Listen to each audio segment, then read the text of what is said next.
Hello friends, welcome back to our YouTube channel Train Your Brain. I am Nikita Malik and last class में हमने growth and development discuss किया था, जिसमें हमने development के three types of development discuss कर ली थी और जो बाकी की 3 टाइप्स की डेवलपमेंट है वो हम आज डिस्कस करेंगे। तो लास्ट क्लास में हमने physical development, motor development and intellectual development को डिस्कस किया था। फिजिकल डेवलपमेंट में हमारी मसल्स, बोन, हाइट, वेट या बाकी के ऑर्गन्स कैसे ग्रोथ करते हैं या डेवलपमेंट करते हैं वो हमने डिस्कस किया। मोटर डेवलपमेंट के अंदर 2 कैटेगरीज होती हैं, जिसके अंदर एक फाइन मोटर होती हैं और एक ग्रॉस मोटर होती हैं। ग्रॉस मोटर पहले डेवलप करती है, यानी कि हम बड़ी चीज से फिर छोटी की तरफ जाते हैं, ठीक है। और फाइन मोटर्स में क्या होता है, हमारे जो फिंगर्स हैं या इंडिविजुअल एक एक बॉडी का पार्ट है वो कैसे मूव करता है वो समझ में आता है। और इंटेलेक्चुअल डेवलपमेंट थर्ड टाइप होती है, जिसमें एज के साथ साथ जैसे जैसे एज बढ़ती है वैसे वैसे हमारा कॉग्निशन भी बढ़ता है, या हमारे जो माइंड का सिस्टम है कि चीज़ों को कैसे धीरे धीरे समझते हैं हम सिस्टमैटिक ऑर्डर में, वो हमें समझ में आता है। और जो मोटर डेवलपमेंट है, इसी में हमने ये भी डिस्कस किया था कि दो टाइप की जो सीक्वेंस होते हैं, एक सेफलोकॉर्डल सीक्वेंस और दूसरा होता है प्रॉक्सिमोडिस्टल सीक्वेंस, ठीक है। जिसमें सेफलोकॉर्डल का मतलब होता है हेड टू टो डेवलपमेंट होती है और प्रॉक्सिमोडिस्टल का मतलब होता है जिसमें इनवर्ड्स टू आउटवर्ड्स, ठीक है, अंदर से लेके और बाहर की तरफ मूवमेंट या जो है ग्रोथ डेवलपमेंट होती है, ठीक है। आज हम डिस्कस करेंगे लैंग्वेज डेवलपमेंट से। तो देखो, जो लैंग्वेज डेवलपमेंट है वो भी एक तरीके से जो हमारे इंटेलेक्चुअल डेवलपमेंट है उसी का पार्ट है, क्योंकि जब हमारा दिमाग विकास करेगा उसी के साथ साथ हम चीजों को कैच करना शुरू कर देते हैं। और जो हमारे आसपास चीजें चल रही है, अगर हमारा ब्रेन एक्टिव नहीं है तो हम जो हमारे आसपास हो रहा है हम उन चीजों को भी नहीं समझ पाएंगे। लेकिन जब हमारा माइंड प्रॉपर तरीके से फंक्शनिंग कर रहा है तो हम अपने आसपास की चीजों को ऑब्जर्व करते हैं। और क्योंकि एक बच्चा है तो उसने कोई भी भाषा नहीं सीखी होती है, तो वो स्टार्ट करता है अपने एनवायरनमेंट से ही, कि जो उसको आसपास लोग दिखते हैं बोलते हुए वही चीजें वो बोलने की कोशिश करता है। तो जो इनिशियल स्टेज में वो बैबल करना स्टार्ट करता है वो भी किसका ही पार्ट है, इंटेलेक्चुअल डेवलपमेंट का। बेसिकली वो लैंग्वेज डेवलपमेंट है, जिसमें वो धीरे धीरे पहले क्या है, एक एक वर्ड माँ, पा, ता ऐसे सिंगल वर्ड बोलना स्टार्ट करता है और फिर माँ माँ पा ऐसे बोलना स्टार्ट कर देता है, ठीक है। और धीरे धीरे वो बड़े बड़े वर्ड्स या सेंटेंसेस भी सीख लेता है। तो जो लैंग्वेज डेवलपमेंट है ये कॉग्निशन डेवलपमेंट या फिर इंटेलेक्चुअल डेवलपमेंट का ही एक पार्ट है। Next comes moral development. Moral development भी इंटेलेक्चुअल डेवलपमेंट या फिर लैंग्वेज डेवलपमेंट के साथ कहीं ना कहीं रिलेट करती है, क्योंकि ये हमें ये बताने में मदद करता है कि क्या चीज सही है, क्या चीज गलत है।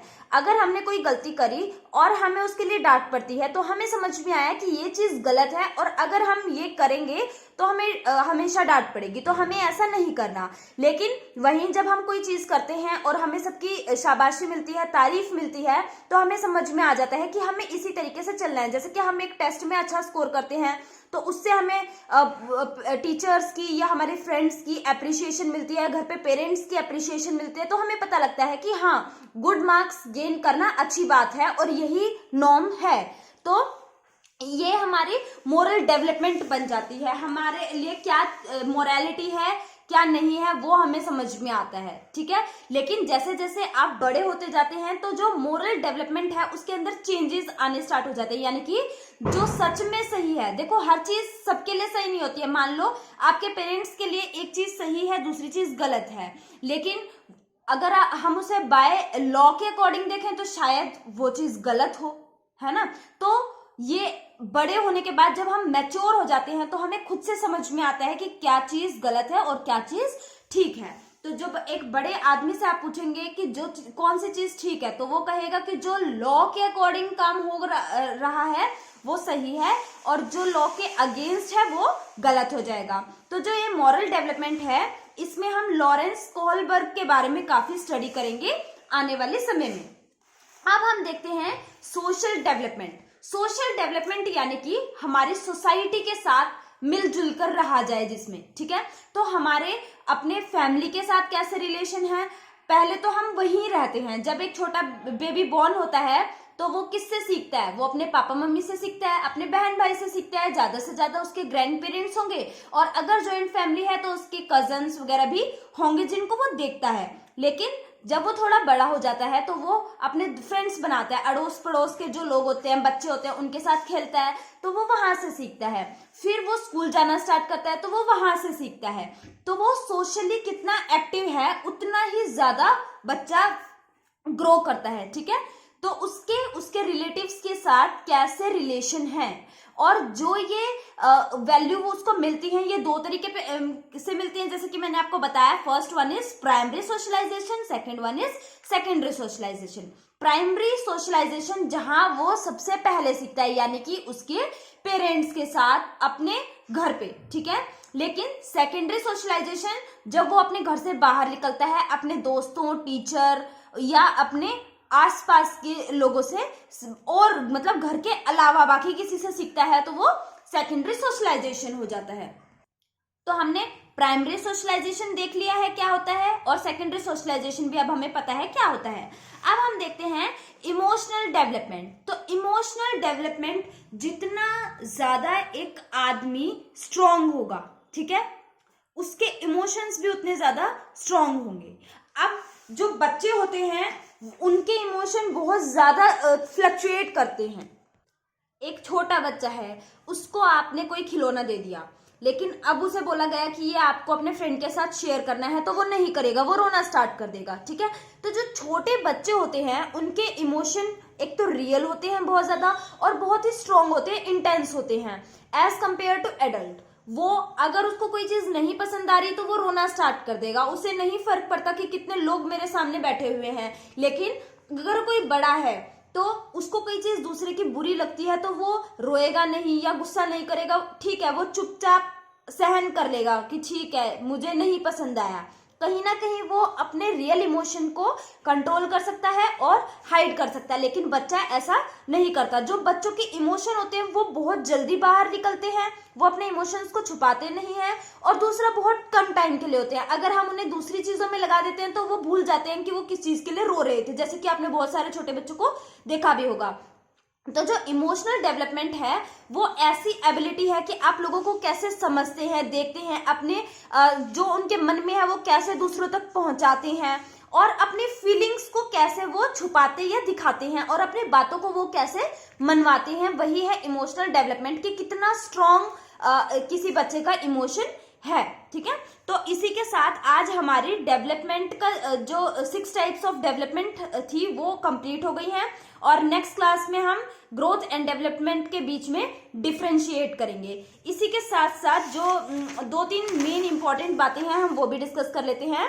जो सोशल डेवलपमेंट है वो कंप्लीटली डिपेंड करती है एनवायरनमेंट पे, कि जैसा एनवायरनमेंट होगा वैसे ही सोशल डेवलपमेंट है। जैसे कि अगर एक बच्चा है वो चोरों के बीच में रहा है तो उसको चोरी करना गलत नहीं लगेगा, और कहीं ना कहीं वो भी चोरी करना सीख जाएगा। लेकिन एक वेल एजुकेटेड फैमिली का जो बच्चा होगा उसका way of talking, way of behaving बहुत ही वेल सिविलाइज्ड होगा, जो कि उसके पेरेंट्स से या उसके एनवायरनमेंट से उसको मिला है। तो सोशल डेवलपमेंट है वो कंप्लीटली डिपेंड करती है हमारे एनवायरनमेंट पे।